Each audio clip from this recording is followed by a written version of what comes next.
Coming up on Arirang News. North Korea claims that what it launched on Wednesday was a successful test of its new missile with multiple nuclear warheads, in contrast to South Korea's assessment of a failure after a mid-air explosion. South Korea's Ministry of Unification issues a report shedding light on the brutal human rights situation in the north, which includes the execution of a young man for watching movies and listening to songs from the south.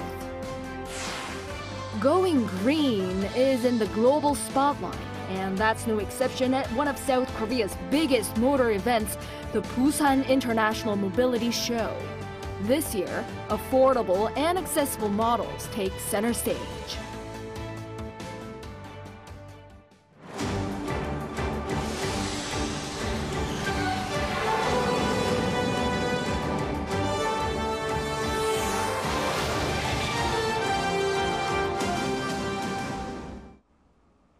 Good evening. It's 9 p.m. here in Seoul. Thank you for joining us on Arirang News. I'm Ji-young. We start with North Korea's claim that what it had launched on Wednesday was a successful test of a new multi-warhead missile, contrasting with South Korea's assessment of a failure after a mid-air explosion. The South's military reiterated today that the North is trying to cover up its failure. Our defense correspondent Choi Min-jung leads us off. Earlier on Thursday, North Korea claimed that its missile launch the day before was a successful test launch of a multiple-warhead missile. Its state-run media said Wednesday's test was to secure the capability of firing multiple warheads on a single ballistic missile. According to the regime, the separated warheads were guided correctly to hit 3 coordinated targets. The test was reportedly carried out within a 170 to 200 kilometer radius using the first stage engine of an intermediate-range solid-fuel ballistic missile. Developing multiple warhead missiles has been part of the regime's 5-year development plan since it was unveiled in 2021, but it's the first time North Korea has publicly revealed any such test launch. South Korea's military, however, contradicted the North's claims, saying they are exaggerated and a complete failure. The missile launched by North Korea yesterday exploded mid-air in the early stage of flight. The North released some other information this morning, which I believe is merely deception and exaggeration. The Joint Chiefs of Staff said the missile flew abnormally from the beginning and exploded immediately. The most important thing is, multiple warheads are separated during the descent phase. However, North Korea's missile exploded in the early stages of the flight, so you can see that it's not right at all. The South's military also questioned the credibility of the missile launch photos released by the North, as they appear to be similar to the Hwasong-17 liquid-fuel intercontinental ballistic missile launched last year. The JCS believes there is a motive to cover up Wednesday's failure, especially following the regime's recent failed attempt at launching a reconnaissance satellite. South Korea's military had already confirmed the failure soon after the launch on Wednesday, saying the missile exploded mid-air after traveling some 250 kilometers. Choi Min-jung, Arirang News. South Korea has warned that it'll resume loudspeaker broadcasts directed toward the north if the regime sends more balloons carrying trash. The loudspeaker systems set up near the border are designed to blare music and political messages that can be heard as far as 20 kilometers away, enough to reach many North Korean soldiers and civilians. The warning follows the North's launching of more waste-carrying balloons on Wednesday night, the 3rd day in a row. The North floated around 180 balloons and around 70 landed in South Korea's capital area. The country's military advised the public to report any balloons if spotted and refrain from touching them. South Korea, the US, and Japan kicked off their first trilateral Freedom Edge exercise on Thursday in waters south of Jeju Island. The Joint Chiefs of Staff announced that the 3-day multi-domain exercise demonstrates the 3 countries' will to promote interoperability and protect freedom for peace and stability in the Indo-Pacific, including on the Korean Peninsula. The exercise, using multiple ships and aircraft, involves ballistic missile defense, air defense, anti-submarine warfare, maritime interdiction, as well as defense cyber training. The defense chiefs of Seoul, Washington, and Tokyo agreed to launch the drills early this month in line with the agreement established during their leaders' Camp David summit last year. South Korea has warned Russia not to make mistakes that would lead to irreversible consequences amid the ongoing tensions between the two countries. In a press briefing on Thursday, Foreign Ministry spokesperson Im Su-seok warned Moscow that it should no longer be dependent on North Korea and urged the country to act responsibly as a permanent member of the UN Security Council. His remarks come after Russia's foreign ministry said relations between Seoul and Moscow will face fatal consequences if South Korea supplies lethal weapons to Ukraine. Relations between the two countries have been strained after Putin signed a defense pact with Kim Jong-un last week that says they'll provide military assistance to each other if one faces armed aggression. North Korea has been constantly accused for its violation of human rights. To raise awareness of this, the Ministry of Unification issued a report detailing the execution of a young man for watching movies and listening to songs from South Korea. Our North Korean affairs correspondent Kim Jung-sil reports. In North Korea, those watching South Korean dramas and movies or listening to songs must do so at the risk of their own lives.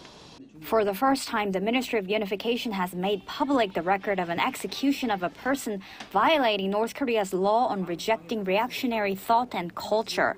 Enacted in late 2020, the law bans North Koreans from watching foreign content that the regime believes potentially poses a threat to it.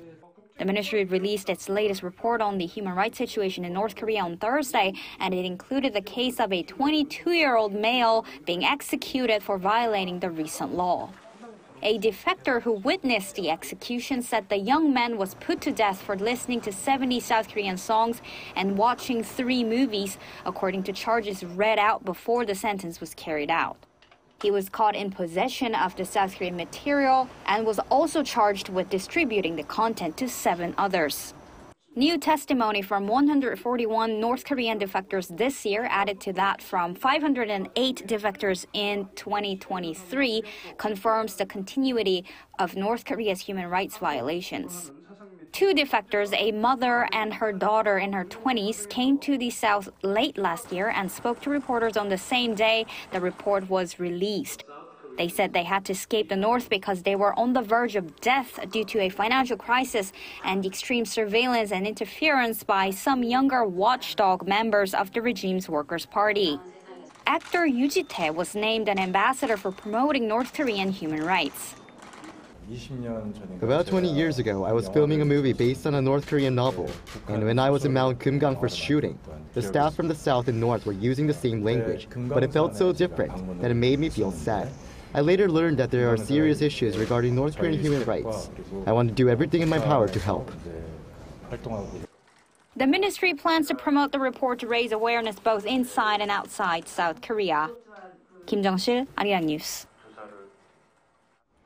President Yoon Suk-yeol has unveiled a new list of names to head a number of the country's agencies for public service. According to the presidential office earlier on this Thursday, Kang Min-soo, currently the chief of Seoul's regional tax office, will soon lead the National Tax Service, given his experience and expertise in the field. Meanwhile, Kim Jong-moon, who previously served as a secretary to the president, has been named Deputy Minister for Government Policy Coordination, given his active role in policy planning. Other high-profile appointments include Ho Seok-kwon as the Commissioner of the National Fire Agency, given his 3-decade service as a firefighter. Also, Chang Dong-won, a former NASA researcher, will take over the reins of the country's weather agency to further ensure public safety.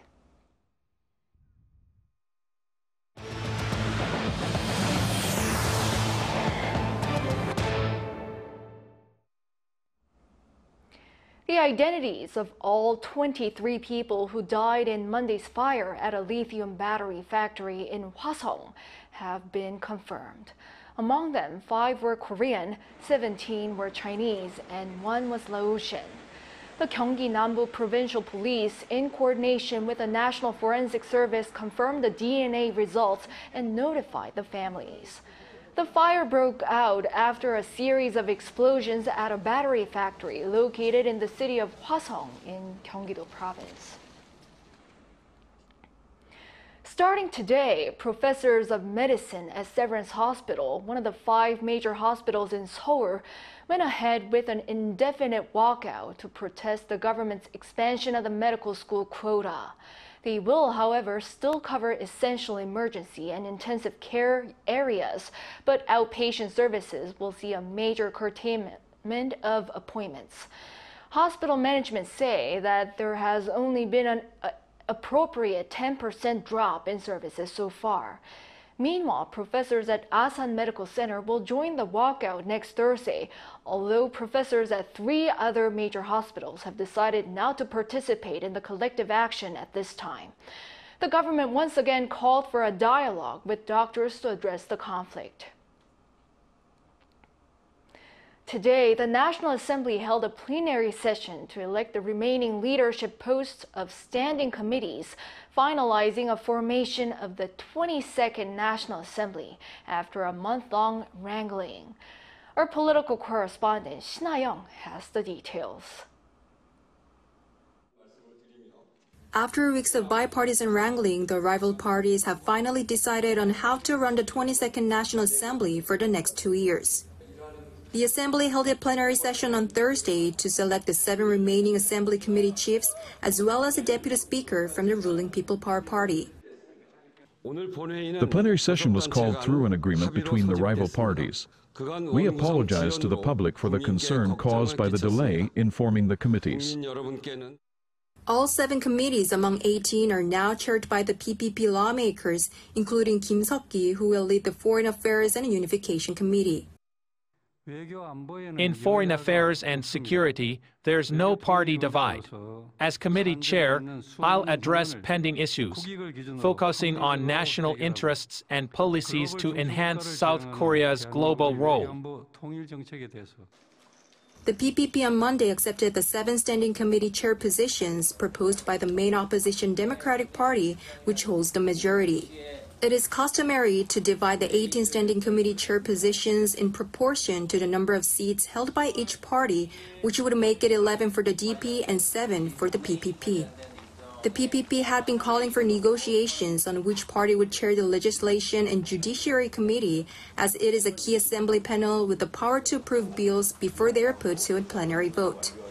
However, the DP refused and unilaterally voted to take the position 2 weeks ago, along with other 10 parliamentary committee chiefs. During the plenary session on Thursday, lawmakers elected a 6th-term legislator Ju Ho-young as one of the 2 deputy speaker posts set aside for the ruling party. The DP's Lee Ha-gyun took on the position 3 weeks ago amid the PPP's boycott of the vote, which claimed that the session was held without a bipartisan agreement on its agenda. With Thursday's plenary session, the formation of the first half of the 22nd National Assembly concluded 28 days after it commenced its 4-year term.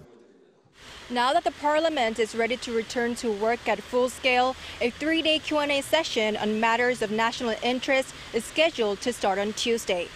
Shin Ha-young, Arirang News. Next year's national research and development budget has been set at 24.8 trillion Korean won, or around 17.9 billion US dollars.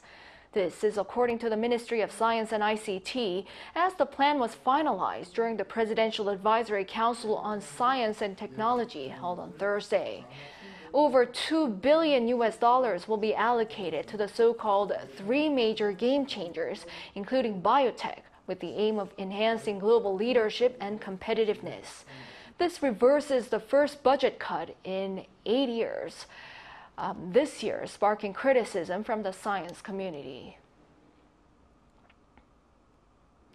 Top trade and commerce officials from South Korea, the U.S., and Japan sat down in Washington for their first trilateral session on economic security.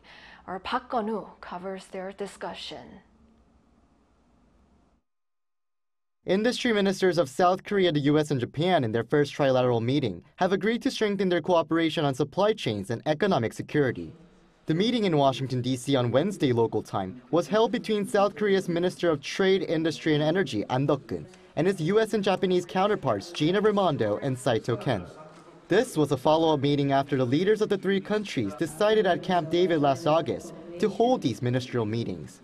In a joint statement on Wednesday, the three ministers said their shared intent was to promote the development of critical and emerging technologies and strengthen the security and resiliency of their economies through a trilateral mechanism. Saying their top priority is to strengthen resilience of supply chains in fields such as chips and batteries, they also said they aim to promote principles on resilient and reliable supply chains that contain rules of transparency, diversification, security, and sustainability. The ministers also agreed to improve their cooperation in advanced technologies like AI and core minerals. While some experts point out that the trilateral meeting was held to ask for Korea and Japan to join export control efforts against China, one professor spoke about Korea's stance. In terms of severity, I think the Korea may have come up with different attitudes against Japan, because even though the Korean companies have taken over major market shares in semiconductors, when it comes to semiconductor producing equipment, Korean companies are taking over very small portions in the global market, less than about 3%. And as part of the ministerial meeting, the top industry officials agreed to meet annually at the ministerial level, along with regular working level meetings. Park Gon-woo, Arirang News. In other news, the gist of the game at this year's Busan Mobility Show is going green with electric vehicles and making them more accessible to the general public. Our reporter Moon Hae-ryun went there and files this report. The Busan International Mobility Show is one of the country's biggest motor events, and it's the first time that it's been rebranded from the Busan International Motor Show, featuring other modes of transport such as urban air mobility vehicles and autonomous driving boats. But cars remain in the spotlight, with several new releases on the press day prior to the event opening to the public on Friday. With electric vehicles becoming increasingly more popular, the new reveals at this year's show are centered around more affordable and accessible models, such as this car behind me. Hyundai Motors showcased its Casper electric model for the first time to meet the demand for low-cost EVs following its success with the Ioniq 5 and 6. The popularization of EVs will only become possible if anyone can enjoy the various experiences that they provide easily and at a reasonable cost. So today we unveil the new standard for the EV era, the Casper Electric. Another car designed for the everyday driver is its new all-electric Mini Cooper, an electric version of its classic Mini Cooper model. Fitted with OLED display screens from Samsung Display, the British automotive brand has put a modern twist on its traditional circular dash that's also paired with voice-activated controls. Luxury vehicle brand Genesis Motor also unveiled its newly minted electrified G80, which features several new aspects that elevate the experience for both driver and passenger. A single button enables the driver to open and close the fuel door without needing to get their hands dirty, and the vehicle itself is bigger to give more room in the back. Due to the new design of the wheel, which made improvements to drag force, crucial for EVs, the new electrified G80 can now go around 475 kilometers on one charge, nearly 50 kilometers more than the former model. BMW also presented its high-end cars, the new high-performance M4 model as well as the all-electric new iX2. But the scale of the Busan International Mobility Show has declined over the past few years, with the number of visitors falling by around 27% over the last 8 years, alongside a slowdown in the EV industry. Consumers are now familiar with EVs, so they know what they want to look for in terms of features and price. This means that there's more of a monopoly in the market where popular EVs are doing well and others aren't. With the event now focusing on more interactive booths as opposed to new releases to enable a more hands-on experience for visitors and showing other future mobility trends, eyes are on whether this could change the face of the show. Moon Hae-ryun, Arirang News, Busan. Now on the cultural front. New York City's Times Square is known for its bright lights and bustling crowds, but it experienced something special on Wednesday local time. Traditional Korean music and dance took center stage, capturing the attention of those who were at the iconic landmark. Our culture correspondent Song Yu-jin reports from New York to explain what this is all about. Surrounded by giant billboards and towering buildings, the distinct sound of traditional Korean instruments being played, the gwangwari and taepyeongso, fill the air. Musicians not only play, but dance to their music. The stage? One of the world's busiest crossroads, Times Square. This is the National Kugak Center's Korean folk music performance, Pankut. This is my fourth time at Times Square, but it's my first time performing here instead of just sightseeing. It feels really special, and I hope that by performing in front of so many people today, we can help spread Korean culture. The show is a kickoff event counting down to the official opening of the New York Korea Center.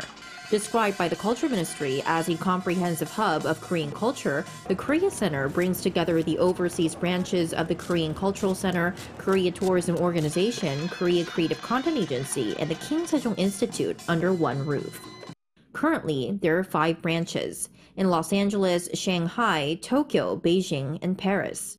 With just a day until the center's opening, the Culture Ministry partnered with the National Kugak Center for the Pankut performance to raise awareness and boost excitement. It was actually very cool and very unique. We never seen before, so we're just standing and kind of cool. It's something different, and people should know about the traditions because a lot of people, they are not familiar with the indigenous traditions, and also introducing something like that, it's really nice. Yes. So the stage is set and the excitement here is palpable, as you can see. All that's left now is the grand opening of the New York Korea Center this Thursday night here in Manhattan. Song Yu-jin, Arirang News, New York.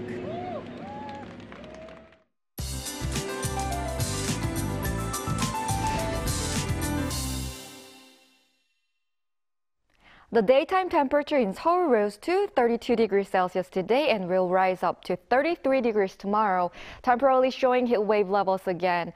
On the other hand, the temperature did not rise too much in the southern parts of the country. Instead, rain is expected tomorrow, up to 150 millimeters on Jeju Island, 20 to 60 on the southern coast, and 5 to 20 in Gyeongsangnam-do province.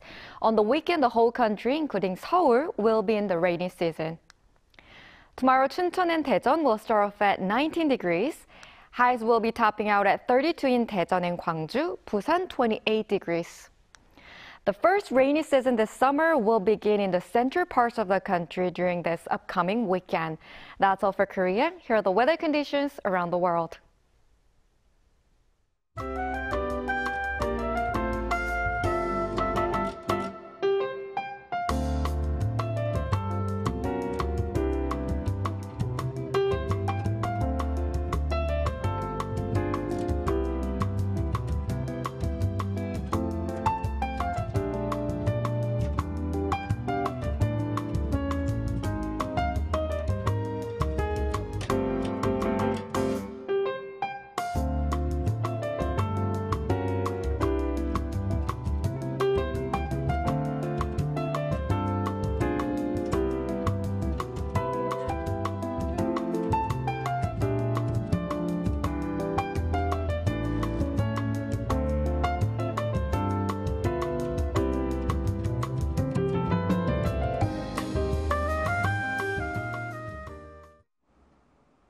Well, that is all for this newscast. Thank you for watching.